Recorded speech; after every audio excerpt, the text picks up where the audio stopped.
नमस्कार। भारतर गाँ गहली रे टेक्नोलोजी आउ दक्षता शिक्षा पहुँचेवा एटा एक बहुत बड़ चैलेंज। आज आम एमती गोटे संस्था विषय कथा हेबा जी एही समस्यार समाधान पाई एक अलग रास्ता बाछिछि। संस्थार ना होची डिजिटल आउ एमाने फ्रांचाइज नेटवर्क माध्यम रे स्किल डेवलपमेंट क्षेत्र रे काम करूछंती। तेबे प्रश्नटा बहुत सीधा। भारतर कोण अनुकोण रे प्रतिटी सहर आउ गाँरे आधुनिक कौशल आउ चाकरी पाई ट्रेनिंग पहुँचीबो केमनी आउ एठी ही डिजिटल भली संस्थामानंकर भूमिका आसुछि जो माने एहार समाधान खोजिबाकू चेष्टा करूछंती। तेबे डी टाइट जहार पूरा ना हेउछि DIIT एडवांसमेंट ऑफ लर्निंग एमानंकर मूल लक्ष्य हैला बहुत कम खर्चरे एक फ्रेंचाइजी नेटवर्क तैयारी करिबा आउ ता जरिया शिक्षा को समस्तंक पखरे पहुंचेइबा, विशेष करी गाँ गहली रे। आजिर एही आलोचनारे आमे मुख्यतः पांचटी कथा उपरे नजर पकेबा। प्रथमे DUT प्रकृतरे कौन, तापरे देखिबा छात्र छात्रींक पई एठी कौन सबु अछि, एहार बिजनेस मॉडल केमिति काम करे, एहार मान्यता केते आउ शेषरे बड़ मार्केट रे एहार स्थिति कौन। अच्छा, तेबे आसंतु प्रथमे बुझिबा एही डिजिटल प्रकृतरे कौन आउ एहार मॉडल केमिति काम करे।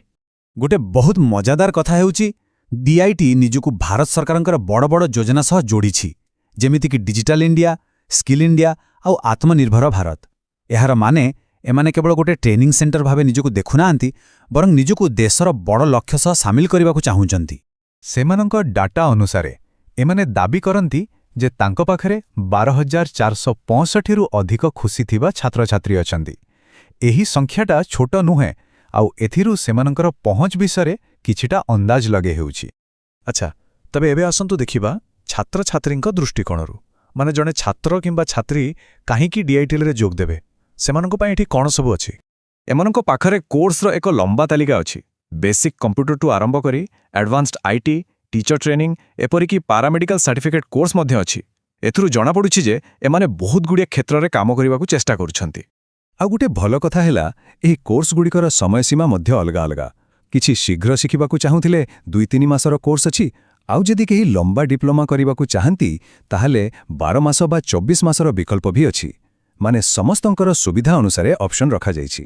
केवल एतिकी नुहे, स्किल ट्रेनिंग छड़ा डिजिटल आउ गोटे बड़ काम भी करूछि।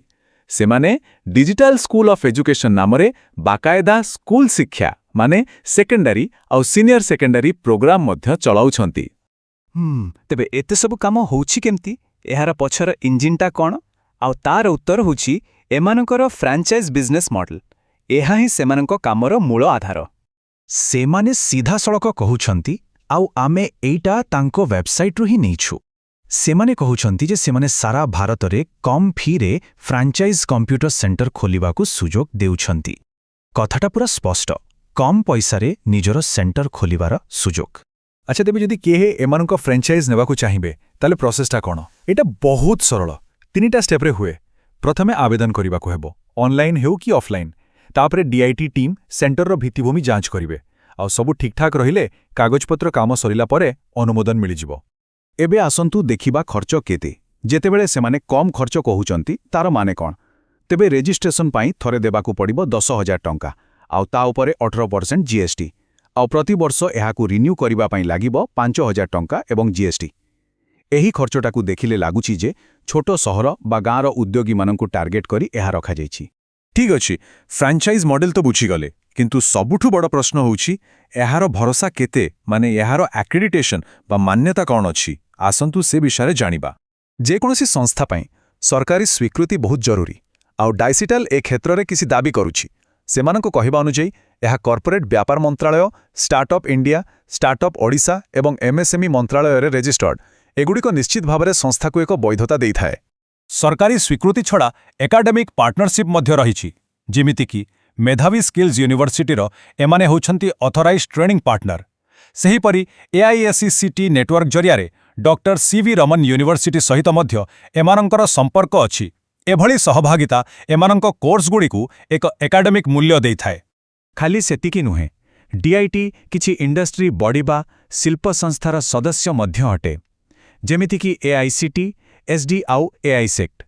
एही बड़ी मेंबरशिप द्वारा एमाने इंडस्ट्रीर स्टैंडर्ड सहित अपडेटेड रही पारंती आउ एहा तांको नेटवर्क को मध्य बढ़ाई थाए। तेबे एथे सबु परे वर्तमान आसंतु बड़ चित्र को देखिबा, ମାର୍କେଟରେ ଏତେ ପ୍ରତିଯୋଗିତା ଭିତରେ DITL କେଉଁଠି ଠିଆ ହୋଇଛି? ଆସନ୍ତୁ ଏକ ଥର୍ଡ ପାର୍ଟି ସୋର୍ସରୁ ମିଳିଥିବା ତଥ୍ୟକୁ ଆଧାର କରି ଓଡ଼ିଶା ମାର୍କେଟକୁ ଟିକେ ଦେଖିବା। ଏଠି ଦେଖନ୍ତୁ, ଏଇଟା ହେଉଛି ଓଡ଼ିଶାର କିଛି ଟପ୍ ରେଟେଡ୍ କମ୍ପ୍ୟୁଟର ଟ୍ରେନିଂ ସେଣ୍ଟରର ତାଲିକା, ଯାହା ଏକ ଲୋକପ୍ରିୟ ୱେବସାଇଟ୍ରୁ ନିଆଯାଇଛି। ଗୋଟେ କଥା ଲକ୍ଷ୍ୟ କରିବାର ଅଛି ଯେ ଏହି ତାଲିକାରେ DITLର ନାଁ ନାହିଁ।